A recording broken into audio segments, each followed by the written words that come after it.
Hey, so John's just gone for a little walk around the town, and I just wanted to record my thoughts about the actual day that we had yesterday, before I try and forget it and commit it to the back of my brain somewhere.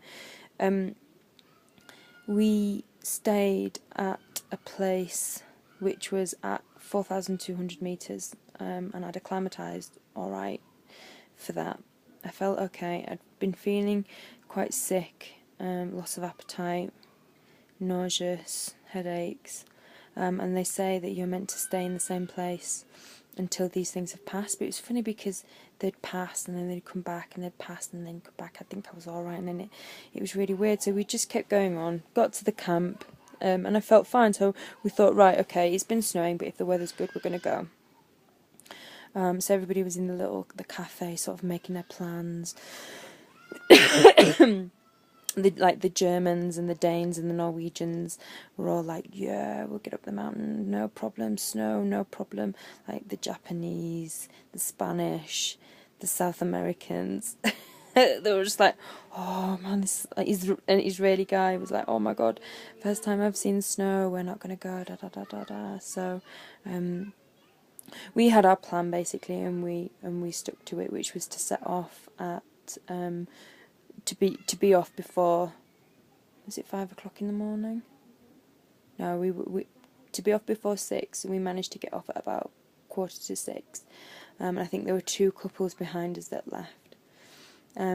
So when we left, it was still dark. We had our head torches on, and it was really funny because you could see the guides that had gone prior to us with their groups. You could see their little sort of snaking, these little head torches wibbly wobbly in the distance, snaking up to the pass, or to high camp, sorry. So we set off merrily with our little head torches on, and it was quite fun at one point. I was thinking, yeah, I can do this. This is good. I'm climb time's I've got my porridge in me. I'm feeling strong. And then it just got to a point where it almost went vertical. It just went vertical, and I couldn't. I began to panic a little bit because I just had this overwhelming feeling like I can't do this. I can't do this, and you might think just walking up a mountain is just walking up a mountain, but we were almost 4,500 meters at that point, maybe even a little higher, and the air is just so thin. You can't do the physical things that you would do normally. Even talking and walking at the same time, it's impossible. It was for me anyway. So John was getting further and further away in front of me, and I'm just thinking, how the hell is he doing this? How can he actually move his body? Because it just got to that point where I couldn't take a proper step basically, and the steps that I were taking were so small. Excuse me. They were so small. They were just baby steps, one after the other, baby step, baby step, baby step, baby step. People behind us flew straight past us, and I felt really kind of like, am I the only one finding it this difficult? I mean, truly, it was one of the hardest days of my life physically. I thought, up until then, a double spin class at the gym was pretty tough. Never again will I think that. This was probably the hardest physical day I've ever endured. And that it really was.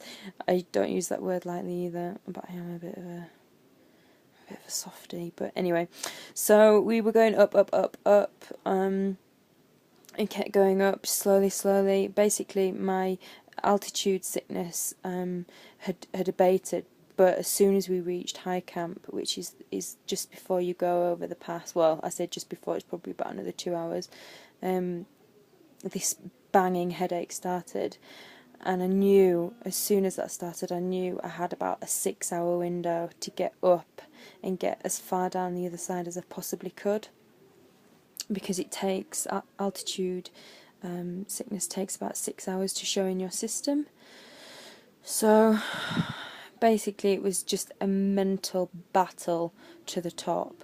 Other people at the lodge had hired horses and Sherpas, and these people were trotting merrily up in on their comfortable little horses with their blankets wrapped around them and all laughing, and I wanted to like grab them and like tear them off the horse and like trot at myself, but no. I was determined to take every step myself and carry my bag, and we did. So I'm not gonna lie, it took us 5 hours to get to the top, 5 miles. It took us 5 hours, and it was the hardest 5 hours I've ever walked. I know I keep saying it, but oh my god, I never want to relive that.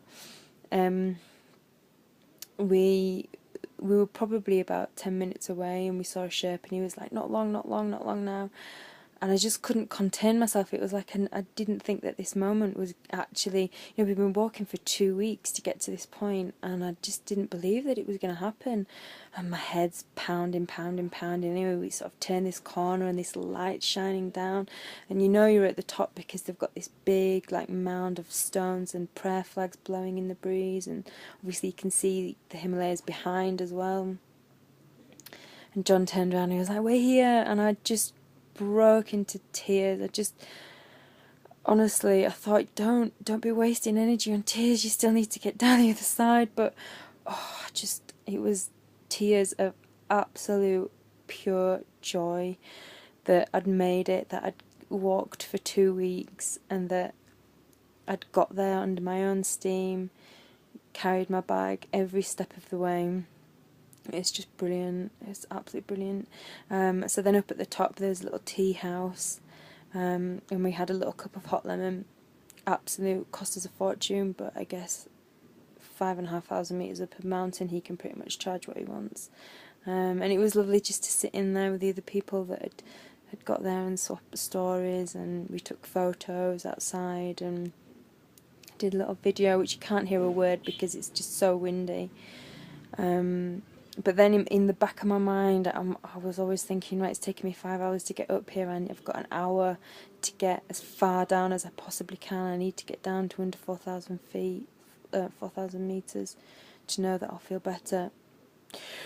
So it's literally ran down the mountainside, and it's a real vertical sort of drop down. It's not kind and friendly like la la la la la la. It's like whew, straight down. It had been snowing, it was icy, but I did not care. I was like, right, I'm getting off this mountain as fast as I can. It was basically Snowdonia times 2.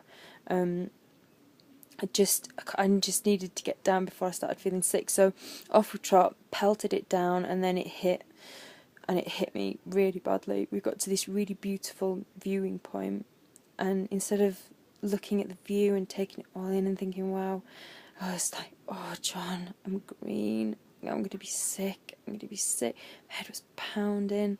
I'm a bit of a drama queen, but honest to God, it's awful.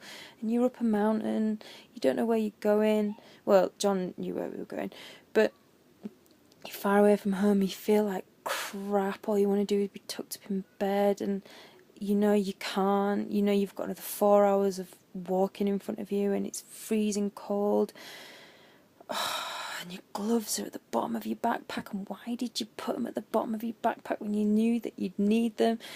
So yeah, that was quite interesting. But John was just my rock, basically. He was just like, come on, every step you take, you're going a step down, down, down, down, down, down. We went. And it was just relentless, basically, absolutely relentless.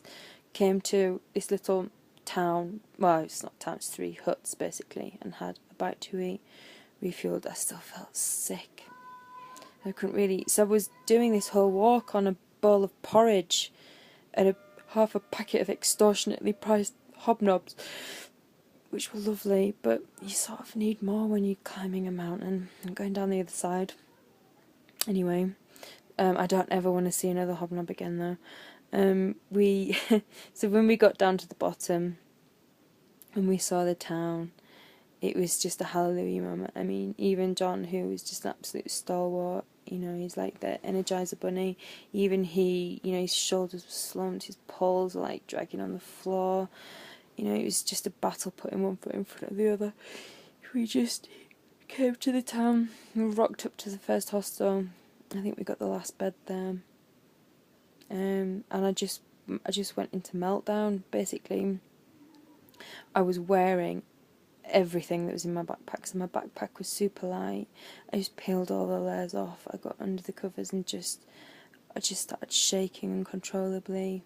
I felt sick. I was overtired. I was in a little bit of shock. I mean, you know, I'm not the sort of, I have a desk job, you know. I went to the gym a couple of times, used to do a bit of running, but not in any massive way, shape or form, you know. Like, I go on walks and things, but never to this extent. And to walk for 2 weeks with this fixed moment in your head, and then to have done it and come back down, and it was all really overwhelming. But I mean, in a good way. I was so thankful that we were able to do it and that we did it. And John says I did it with a minimal amount of whinging. He said out of 10, I only whinged 6.5, which I think's quite good for me. But yeah, I just went into total meltdown. I have a huge amount of respect for people who trot up hills and then trot down them, because I just don't know how they do it. I don't know how they do it at all. So needless to say, I won't be doing any high altitude trekking again, because I think me and high altitude doesn't mix, but we already know that.